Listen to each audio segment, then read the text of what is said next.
This week's video is dedicated to the latter group for two reasons. Firstly, you don't have to be a sports car maniac to appreciate their fascinating history, and secondly, it would be pretty hard to impress the enthusiasts who've been following this subject for 3 times longer than I've been alive. Now with that out of the way, we can move on to the subject of this week's Behind the Business video, Italy's premier sports car manufacturer, Ferrari.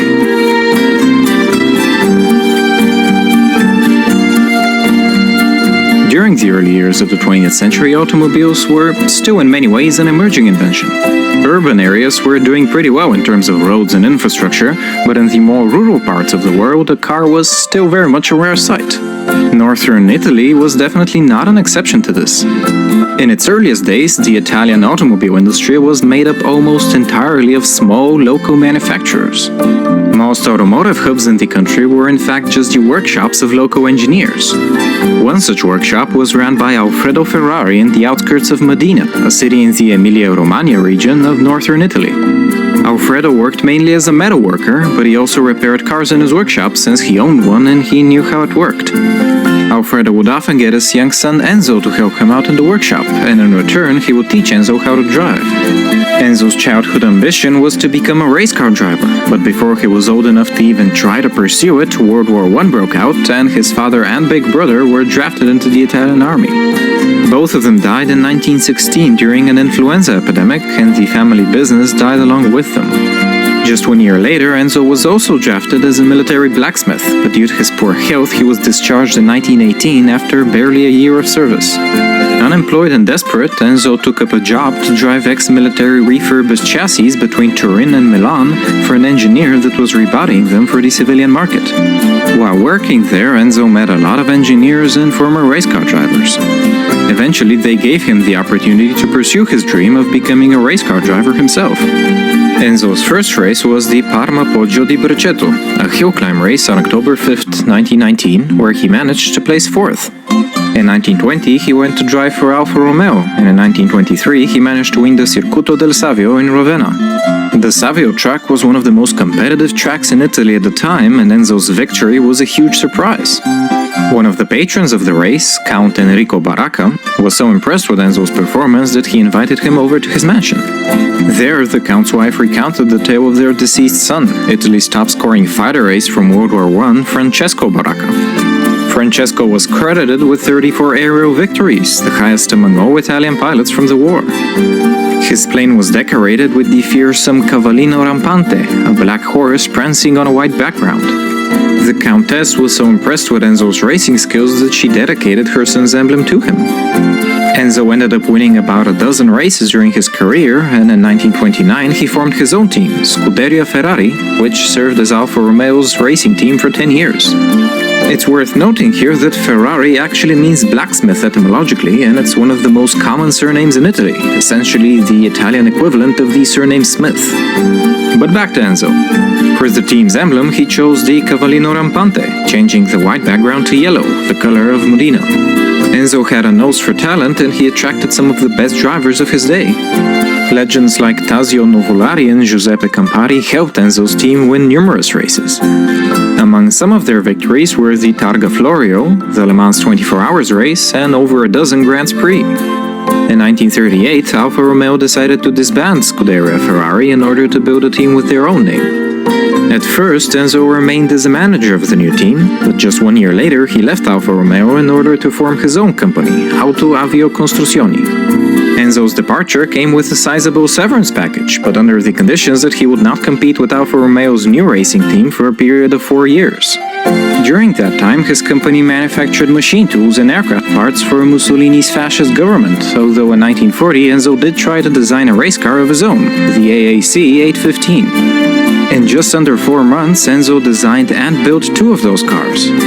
Only one of them still exists, and it's now part of the Regini collection, one of Italy's finest private car collections housed in a 15th century castle outside Modena. As World War II drew to a close, the Allies ended up bombing Enzo's factory, but he had it back up and running by 1946. 1 year later, Enzo unveiled the Ferrari 125S, the first car to race under the Ferrari name.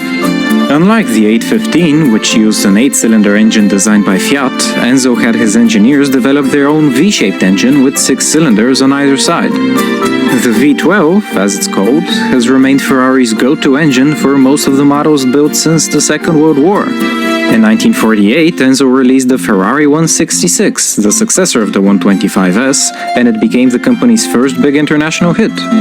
Ferrari's first big racing victory came in 1952, when Alberto Ascari claimed the Formula One World Drivers' Championship title driving a Ferrari Tipo 500. Ascari would claim the title for Ferrari a second time the very next year, becoming the first driver to win multiple titles in a row. It's worth noting here that Formula One is actually comprised of 2 championships, one for the drivers and one for the constructors. Although the rules have changed considerably since the 1950s, the modern iteration requires teams to field 2 cars at every Grand Prix. The teams can have up to 4 drivers per season, and these drivers win points both for themselves and their team after every race. Only the first 10 drivers to finish a race are awarded any points at all, and at the end of the season, the driver with the most points wins the Drivers' Championship. The same method is used to determine which team wins the Constructors' Championship, but because teams can have multiple drivers, sometimes the 2 titles don't go to the same team. Anyway, back to Ferrari. In 1957, they released the Ferrari 250 Testarossa, which continued the company's victory spree as it secured 3 World Sports Car Championship titles in 1958, 1960, and 1961. The beginning of the 1960s, however, was actually very turbulent. Senior employees had opposed Enzo's decision to involve his wife Laura as a manager of the company. Laura was apparently very mouthy and had an opinion on everything, which, well, it didn't win her any sympathy points, that's for sure. Eventually, Ferrari's sales manager Girolamo Gardini confronted Enzo and presented him with a letter signed by 8 of his colleagues demanding Laura's resignation. Girolamo's direct approach didn't really work though, since instead Enzo fired all 9 employees who had signed the letter. This was a huge loss of talent for Ferrari, and the event came to be known as the Great Walkout. The timing of the scandal couldn't have been worse, since Ferrari had suffered the death of 4 of its drivers over the past 2 years. All of Ferrari's developing models were put on hold, and it took Enzo a year before he could finally resume production. Although the Great Walkout was the most disastrous scandal in Ferrari's history, it can be argued that it was in fact a blessing in disguise.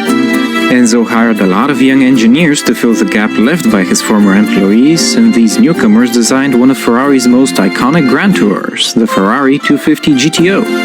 Only 39 of these beauties were ever produced, which is actually pretty surprising since the International Automobile Federation required at least 100 cars to be built before approving the model for racing.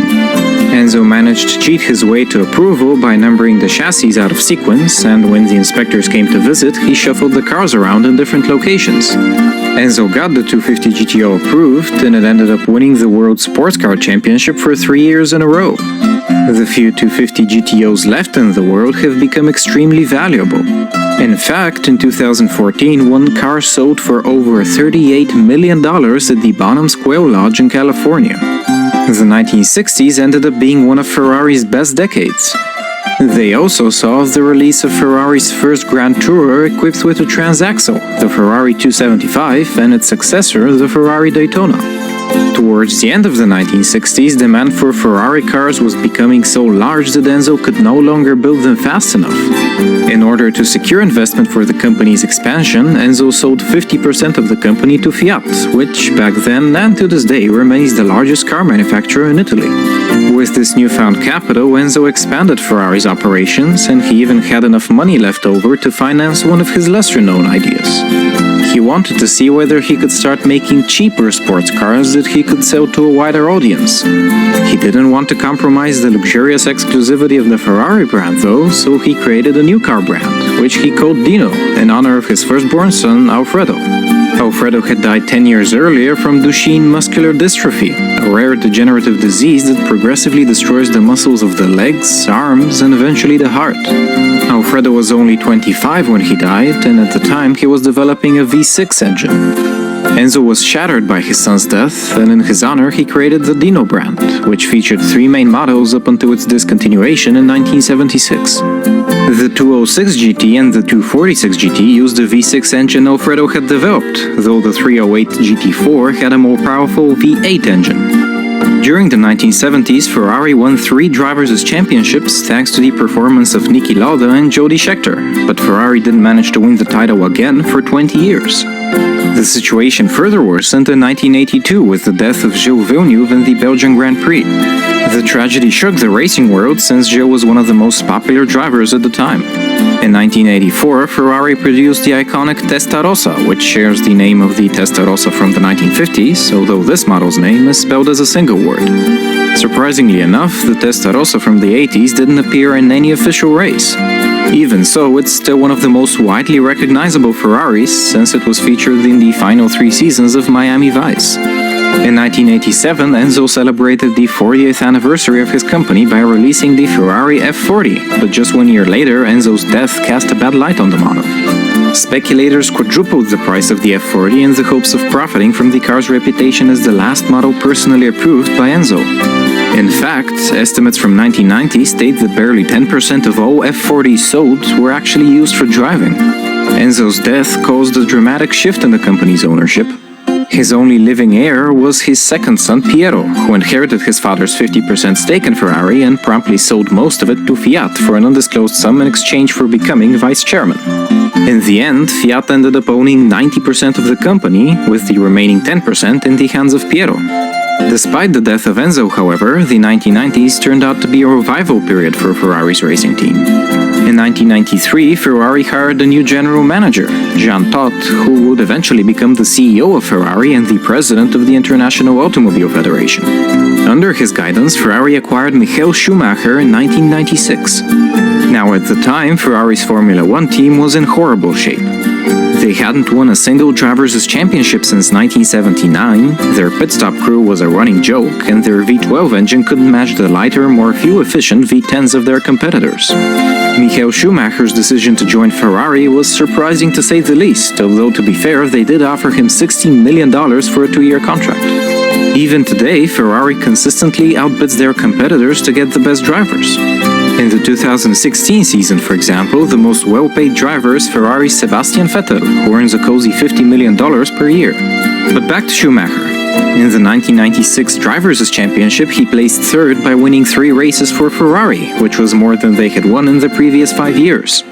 Schumacher's stellar performance didn't really start until the year 2000, when he defeated McLaren's Mika Hakkinen to win Ferrari their first Drivers' Championship in 20 years. He then went on to win the Drivers' Championship 4 more times in a row, becoming the most decorated F1 driver in history. His reign during these 5 years was unprecedented. In 2001, he won the Drivers' Championship with a 58-point lead, and for the next season, his lead was even higher at 67 points. It wouldn't be until 2005 that Schumacher was finally dethroned by the up-and-coming Fernando Alonso, who would eventually secure 2 titles for Renault. The early 2000s were the time when Ferrari truly re-emerged on the global racing scene. Schumacher's performance helped Ferrari become the team with the most victories in both the Drivers' and Constructors' Championships, an achievement they hold to this day. Ferrari's highlight car from the period was the Ferrari Enzo. It was released in 2002 and it became the first Ferrari to use the new generation of V12 engines, the F140, which is still used in contemporary models. Ferrari's latest model is from 2013 and it is aptly named LaFerrari, with the idea that it is the definitive Ferrari sports car. With the stunning price tag of $1.4 million, only 499 LaFerraris have been built so far. Recently, Ferrari announced they'd be building a 500th one to the benefit of those affected by the deadly earthquake that struck central Italy in August. Interestingly enough, Fiat decided to get rid of their involvement in Ferrari, and so on January 3, 2016, they took the company public. Although that came as a surprise to Ferrari enthusiasts, the move was actually pretty calculated. Ferrari had always enjoyed full autonomy from Fiat's management team, so the transition wouldn't be anywhere near as difficult for them as it would be for a regular company. Fiat also benefits from the split because they're short on capital for their expensive plans to reinvigorate their Jeep and Alfa Romeo brands by 2018. Of course, if you look at Fiat's share price, it's easy to see that investors weren't too happy with the Ferrari spin-off, but it's still too early to tell whether the move was actually successful. Ferrari, on the other hand, seem to be doing great, and they're currently preparing to release 350 special edition cars for their upcoming 70th anniversary. So far, they're planning on making special editions of their 5 current models, except the LaFerrari, whose production ends later this year. There's not a lot of info out just yet, but knowing Ferrari's production team, it's safe to say their anniversary will probably be a success.